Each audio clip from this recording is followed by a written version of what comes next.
For the time that I shall be president of Zimbabwe, I solemnly promise that I shall, to the best of my ability, serve everyone who calls and considers Zimbabwe their home.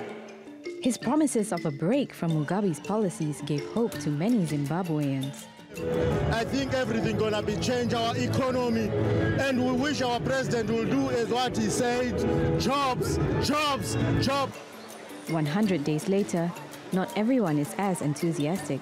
They promised that they were going to create jobs, but now there's nothing. And for the past 100 days that they had promised to give us jobs, nothing has happened. And the economy is still deteriorating anyway, I would say, because there's no change at the moment. So I think we need new people in this new government. Mnangagwa's critics say 100 days has been enough time for him to implement a clear strategy to rebuild the economy. Yet they're not seeing it. But others say there's been positive change already. We have seen a few good developments. Children below 5 years and adults above 60 years are now getting free medical services. We have also seen a few roads being resurfaced. Besides widening access to healthcare, Mnangagwa's government has also signed multi-million-dollar economic deals with Russia, Belarus and China, delivering on his promises to re-engage with international investors. On tackling corruption, he's also set up special anti-corruption courts, and several high-profile figures have been arrested in connection with corruption allegations. And he's pledged to reverse a large part of Mugabe's indigenization law, which includes returning land to white farmers to boost agricultural output. Mnangagwa says he needs more time to turn around the economy after years of bad policies and international isolation. But for more than 2/3 of the population living below the poverty line, patience is running out. Laila Humairah, TRT World. For more on Mnangagwa's report card, let's bring in Judith Tyson from London. She's a research fellow at the Overseas Development Institute, an independent think tank based in the UK. Judith, welcome to Money Talks. Great to have you on the show. So a mixed picture on Mnangagwa's first 100 days at best. He says he needs more time to enact the kinds of changes that Zimbabwe needs. People on the street, as we saw in that report, are not quite that forgiving. They say that he could have done more already. Who's right? Well, I think there's probably a bit of both of it, in the sense that Mnangagwa, of course, has made some great pronouncements, and there's been a lot of talk. We saw his inauguration speech. He was at Davos making all the right noises, but we haven't actually seen much action apart from the new finance bill. But on the other hand, the problems in the Zimbabwean economy are very deep and very structural, and it will probably take realistically years for them to be sorted out rather than months. And so, he also needs time to address some of these much bigger problems. Let's talk about that finance bill for a second.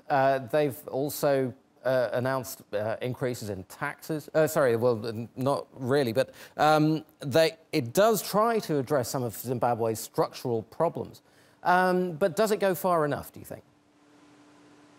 I think it doesn't. I mean, it was a good start, and the Minister of Finance, Tina Massa, had previously put together a reformist finance bill in 2016, and it was very much a rehash of that. So it was a good start, and particularly they were trying to tackle government expenditure, and we saw the repeal of the indigenisation policy, which has been extremely damaging, probably the most damaging policy that they put out in terms of investment. So, those are good things to do. They're very obvious things to do, but they still face some very big barriers, and in particular, they haven't really resolved the issue about how they're going to finance reform, and that's a real critical problem for them.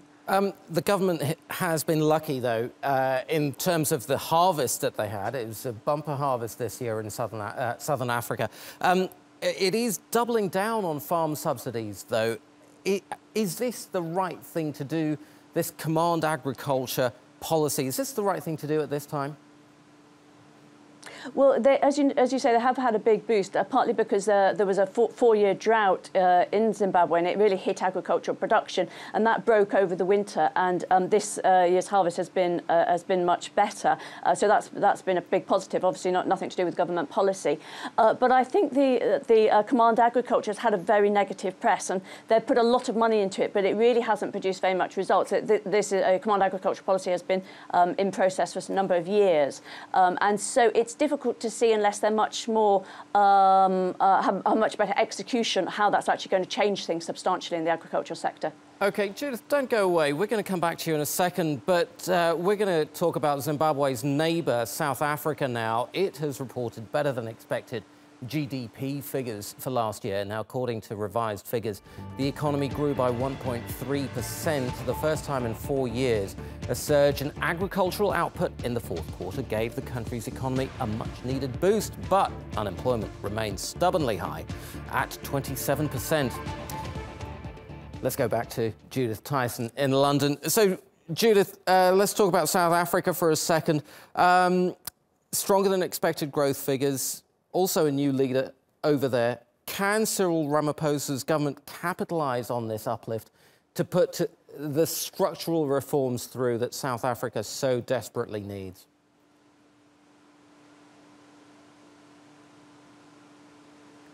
Hi, Judith, can you hear me? Well, yeah, so I think probably that they can. Certainly Ramaphosa has a much sort of more credible reputation than Zuma, and just the sort of removal of Zuma in itself has created a boost in the economy. We've seen business confidence lift up, and that will probably be followed by good investment. So, yeah, I think the outlook is good. All right. Thank you very much indeed. Judith Tyson of the Overseas Development Institute in London. Thank you very much.